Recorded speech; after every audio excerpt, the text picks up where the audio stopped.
हे सर्व काही अलबेल आहे. इंधनाची आणि गॅसची टंचाई म्हणजे LPGची अजिबात पडणार नाही.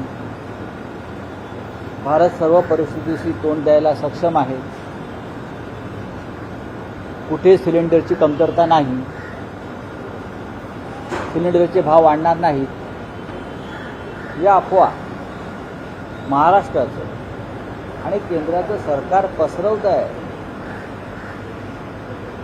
पण प्रधानमंत्री मोदी हे केरळ, पश्चिम बंगाल, तामिळनाडू अशा राज्यामध्ये प्रचारात अडकलेले आहेत आणि त्यांच्या प्रचाराच्या कोणत्याही भाषणामध्ये या विषयांचा उल्लेख नाही जो जीवनावश्यक आहे. त्यांच्या वतीनं लोक बोलत आहेत. सिलेंडरसाठी रांगा लागलेल्या आहेत. 25-25 दिवस सिलेंडर मिळणार नाही असं आता चित्र आहे. अनऑर्गनाइज कामगार लेबर जो सगळ्यात जास्त हॉटेल इंडस्ट्रीमध्ये आहे, ती हॉटेल इंडस्ट्री साधारण 40% बंद झाली. 40%. मुंबईसारख्या मोठ्या शहरामध्ये, जिल्ह्यामध्ये, तालुक्यामध्ये LPG अभावी हॉटेल्समधली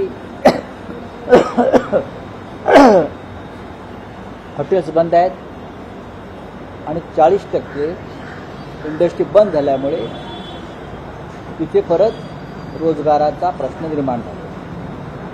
ह्या कोणत्याही विषयावर देवेंद्र फडणवीस राज्याचे मुख्यमंत्री, उपमुख्यमंत्री एकनाथ शिंदे, उपमुख्यमंत्री सुनेत्रा वहिनी पवार, देशाचे पंतप्रधान, गृहमंत्री एक शब्द बोलत नाही आहे.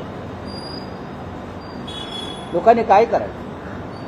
नोटबंदीच्या वेळेला ज्या रांगा लागल्या, जशा रांगा लावून माणसं रांगेत मारली गेली, तेच आता सिलेंडरच्या रांगेमध्ये होईल अशी भयंकर स्थिती निर्माण झाल्याचं चित्र देशभरात दिसत आहे. हे सरकार जनताविरोधी आहे आणि हे सरकार आंतरराष्ट्रीय बाजारामध्ये किंवा आंतरराष्ट्रीय राजकारणामध्ये संपूर्ण अपयशी ठरल्यामुळे आपल्या देशावरती परिस्थिती ओढावलेली आहे. पण राऊतसाहेब, इराण हा खरं तर भारताचा जुना मित्र आहे. पहिल्यांदा कसं होतंय की आपल्या देशानं इराणशी संवाद केल्यानंतर भारतात 2 तेलवाहू जहाजं संवाद झाला आहे असं अजून इराणकडून सांगितलं जात नाहीये अधिकृतपणे. भारताकडनं अफवा पसरवल्या जातात. खरं म्हणजे इराणशी संवाद होणं गरजेचं आहे. पण इराणशी तुम्ही कोणत्या तोंडानं संवाद करणार आहात? ज्या इराणचा सर्वोच्च नेता इस्रायलच्या हल्ल्यात मारला गेला त्याच्या संदर्भात देशाच्या प्रधानमंत्र्यांनी साधी शोकसंवेदना व्यक्त केली नाही. त्या इराणशी तुम्ही कोणत्या तोंडानं बोलणार आहात? खरं म्हणजे आपण इराणला नैतिक पाठबळ देणं गरजेचं आहे युद्धाच्या ठिकाणी. पण भारतानं एक तटस्थ भूमिका घेऊन इराणच्या दुःखामध्ये सहभागी होणं गरजेचं होतं.